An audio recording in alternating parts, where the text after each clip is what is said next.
nama Prabowo itu masih kuat ya sebagai calon presiden di 2024. Nah, persoalannya kemudian apakah nanti Prabowo benar-benar akan mencalonkan diri atau tidak? Halo teman-teman, bertemu lagi dengan saya di IRC 13 Channel. Apa kabar semuanya? Semoga Anda dan kita semua baik-baik saja.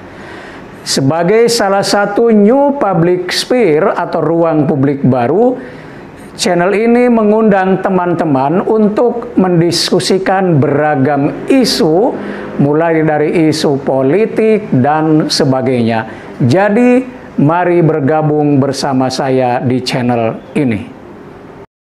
Teman-teman, Carta Politika, salah satu lembaga survei di Indonesia, telah mengadakan survei seperti diberitakan oleh tribunnews.com 29 Maret 2020. Nah, survei ini berkaitan dengan dua hal. Pertama, mengenai elektabilitas calon presiden 2024, dan survei tentang ini internal kabinet sekarang, kementerian atau menteri dengan performa terbaik. Nah, ternyata hasilnya mendudukan Prabowo Subianto di posisi teratas, baik sebagai tokoh dengan elektabilitas capres yang paling tinggi, juga sebagai menteri dengan performa yang tertinggi di jajaran kabinet di bawah kepemimpinan Joko Widodo dan Kiai Haji Ma'ruf Amin. Nah, tentang hasil survei,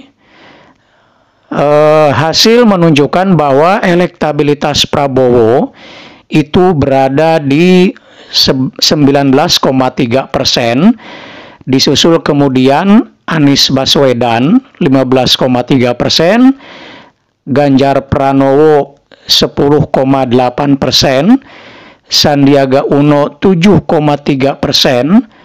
Agus Harimurti Yudhoyono itu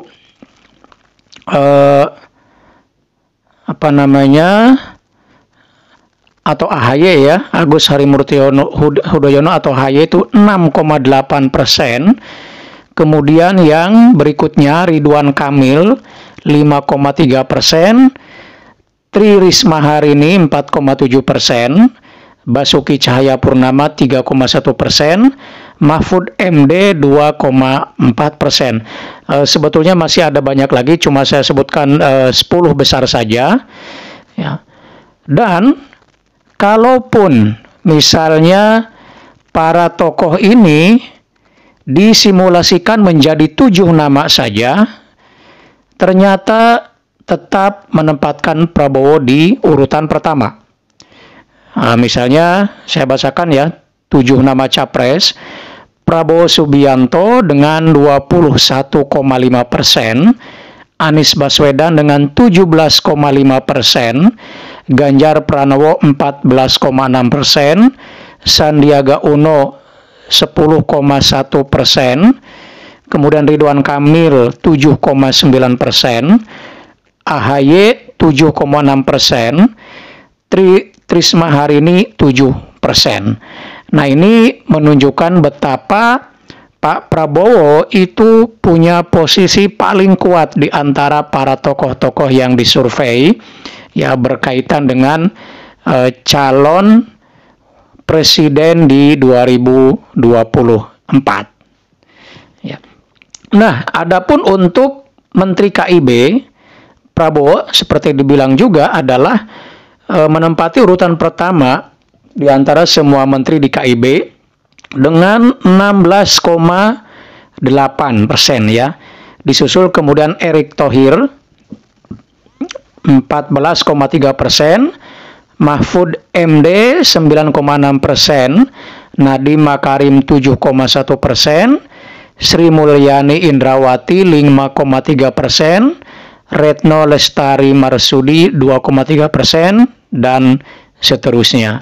Nah, hasil survei ini secara kasat mata memperlihatkan bahwa Prabowo ternyata ada di posisi teratas baik sebagai calon presiden maupun dalam posisinya sebagai menteri di Kabinet Indonesia Bersatu.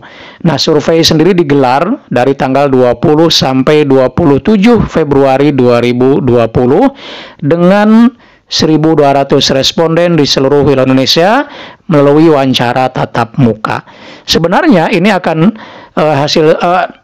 hasil survei ini akan diinformasikan 15 Maret, tapi karena ada virus ya, jadi baru pada kemarin, 29 Maret. Adapun margin of error-nya adalah 2,83%. Nah, tentu saja ini merupakan survei pendahuluan atau awal ya. Meskipun bisa jadi ini merupakan satu pertanda ya, bahwa nama Prabowo itu masih kuat ya, sebagai calon presiden di 2024. Nah, persoalannya kemudian apakah nanti Prabowo benar-benar akan mencalonkan diri atau tidak? Kalaupun mencalonkan diri, apakah akan menggandeng tokoh di luar partai atau masih sesama partainya atau yang non partai? Nah, ini tentu masih perlu banyak pembicaraan lebih lanjut ya. Tapi sementara ini dalam beberapa survei yang lain juga sebenarnya menunjukkan bahwa Prabowo memang terkuat sebagai calon presiden di 2024. Demikian informasi dari saya, mudah-mudahan ada manfaatnya. Sampai bertemu kembali di video berikutnya dan tetap semangat.